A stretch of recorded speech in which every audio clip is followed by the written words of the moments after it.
Hello friend, मैं आप लोगों के बीच में एक और टॉपिक लेकर के आया हूँ, जिस टॉपिक का नाम है पर्यावरण अध्ययन। इसमें ऐतिहासिक स्मारक कक्षा 5 के बच्चों के लिए है। ये क्लास 5 के बच्चों के लिए ये ऐतिहासिक स्मारक एक टॉपिक है अध्याय 5 में, जिसके बारे में मैं बताना चाह रहा हूँ। इस टॉपिक में आप देखेंगे नालंदा विश्वविद्यालय के बारे में। नालंदा विश्वविद्यालय जो ये हमारे भारत देश का प्राचीन धरोहर है और वर्तमान का भी धरोहर यह हो गया है। इस स्मारक के बारे में आप जानना चाहेंगे।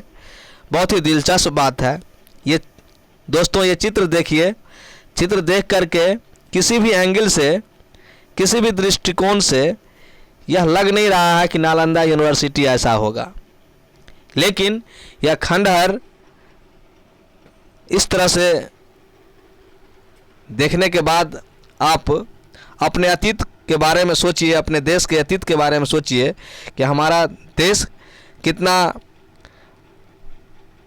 विद्वानों की धरती रहा है, और ख़ास करके विश्वविद्यालय, ऐसे विश्वविद्यालय जहाँ पर विदेशों से बच्चे पढ़ने के लिए आया करते थे। जी हाँ दोस्तों, इसी नालंदा यूनिवर्सिटी के बारे में हम बताना चाह रहे हैं कि यह प्राचीन काल में एक विशाल विश्वविद्यालय था, जिसका नाम था नालंदा विश्वविद्यालय। नालंदा विश्वविद्यालय संसार का प्रथम आवासीय विश्वविद्यालय था, संसार का, पूरे विश्व का। गुप्त सम्राट कुमारगुप्त के संरक्षण में इसकी स्थापना 5वीं शताब्दी में हुई। दोस्तों, एक प्रश्न आएगा कि नालंदा यूनिवर्सिटी की स्थापना कब हुई? तो 5वीं शताब्दी में हुई, और राजा का नाम गुप्त सम्राट कुमारगुप्त के संरक्षण में हुआ था।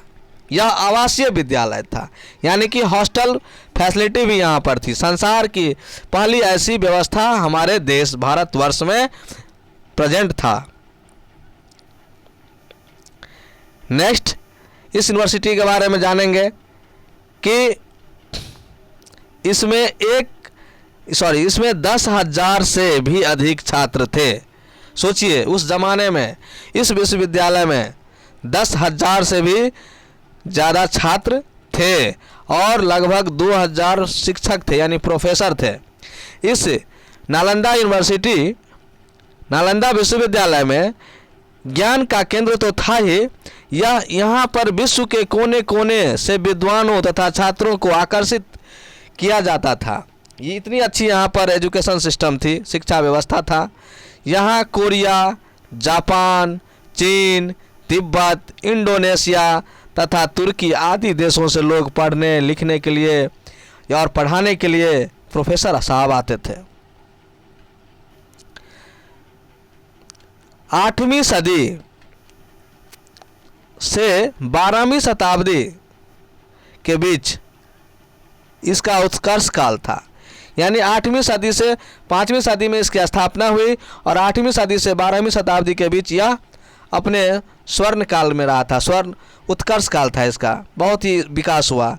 चीनी यात्री ह्वेनसांग यहाँ आकर पढ़े तथा पढ़ाए भी, यानी कि चीनी यात्री ह्वेनसांग साहब यहाँ पर आकर के पढ़े, स्टूडेंट बने, और फिर यहाँ पर इनको इतनी अच्छी व्यवस्था लगी कि यह पढ़ाने भी लगे, प्रोफेसर भी हो गए।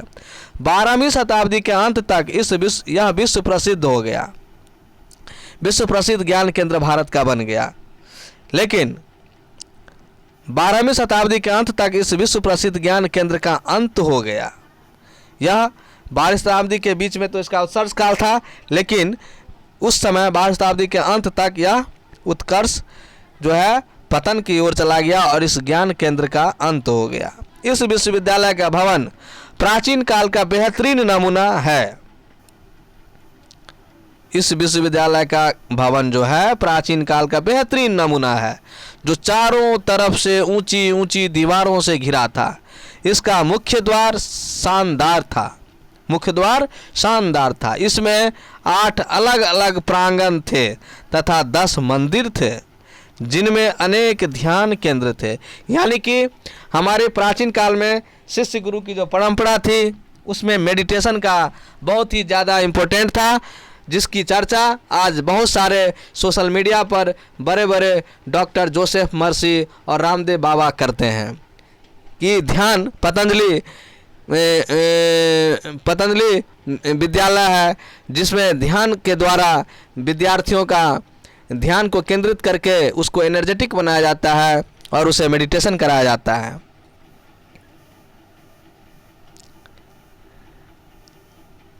पुस्तकालय का जो क्षेत्र था वह धर्मगंज कहलाता था, जो 9 मंजिली इमारत में स्थित था। सोचिए 9 मंजिली इमारत, इसमें 3 पुस्तकालय थे, रत्न दधी, रत्न रंजक और रत्न सागर।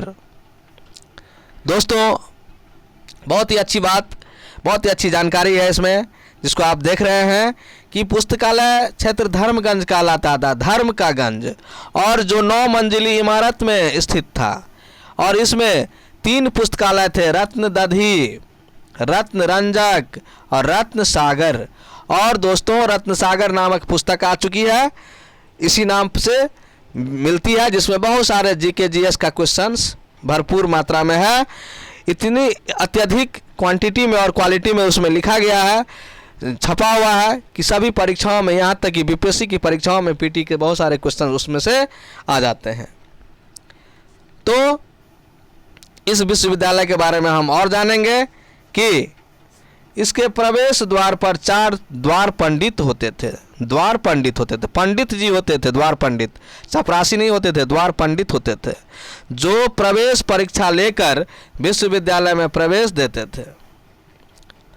हम लोगों को खुश होना चाहिए कि इस विश्वविद्यालय को नए सिरे से पुनर्जीवित करने का प्रयास किया जा रहा है, और यह कार्य हमारे पूर्व राष्ट्रपति डॉक्टर एपीजे अब्दुल कलाम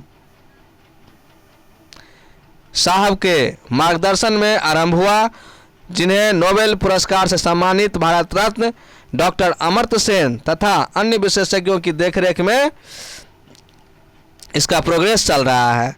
प्राचीन विश्वविद्यालय की पुनर्स्थापना हम भारतवासियों के लिए सचमुच एक गौरव की बात है।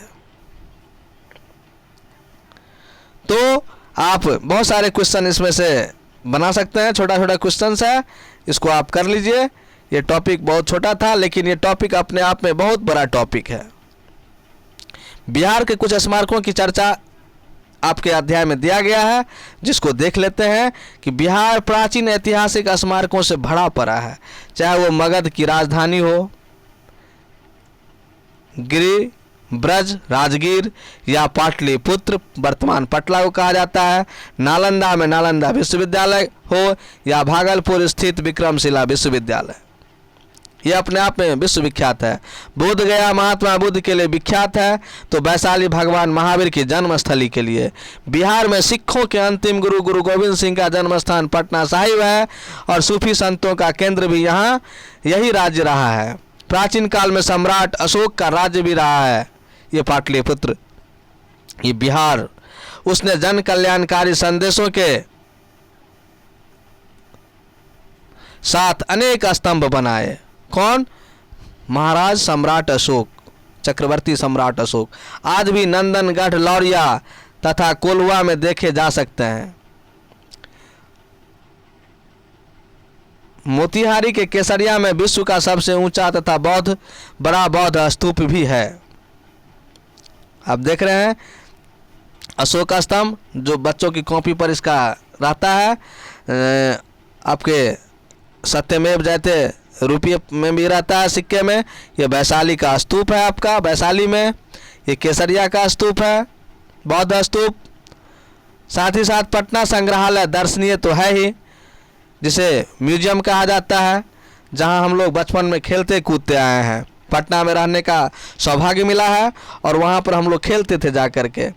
जब पैसा नहीं लगता था, टिकट का कोई चार्ज नहीं था, हम लोग जा कर के वहाँ खेलते थे, देखते थे, शाम के समय बैठते थे 2 घंटा दोस्तों के साथ गप्पे हाँकते थे। और पटना का गोलघर भी अद्वितीय है। गोलघर के ऊपर चढ़कर पटना शहर तथा गंगा दर्शन अच्छी तरह किया जा सकता है। एक समय था कि हम अपने बच्चे और बच्चियों के साथ भी, बच्चे और बेटे के साथ भी वहाँ गए हुए थे। हाँ, पटना का गोलघर जिस चित्र में आप देख रहे हैं, बहुत ही बढ़िया ऐतिहासिक स्मारक है जो अंग्रेज़ों के द्वारा बनाया गया था। 1664 ईस्वी में लगभग बनाया गया था। औरंगाबाद का देव सूर्य मंदिर है, देव सूर्य मंदिर तथा पावापुरी का जल मंदिर, ये अद्भुत है अपने आप में। ये आपका पावापुरी का जल मंदिर है महावीर के लिए, और ये आपका औरंगाबाद का देव सूर्य मंदिर है जिसको औरंगजेब भी नहीं तोड़ पाया। इतने चमत्कार हैं यहाँ पे। इन स्मारकों की वजह से हमें बहुत गर्व है।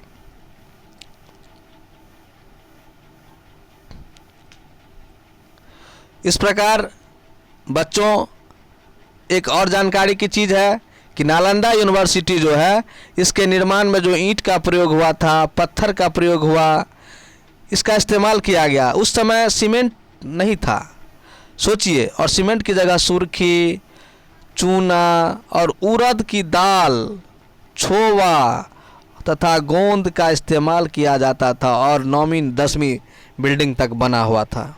जब आप देखेंगे जाकर के नालंदा में इस तरह के विश्वविद्यालय को, तो आपको आश्चर्य होगा, अपने भारत पर इतना गौरव महसूस होगा। तब तक के लिए बाय बाय, जय हिंद, टेक केयर बच्चों।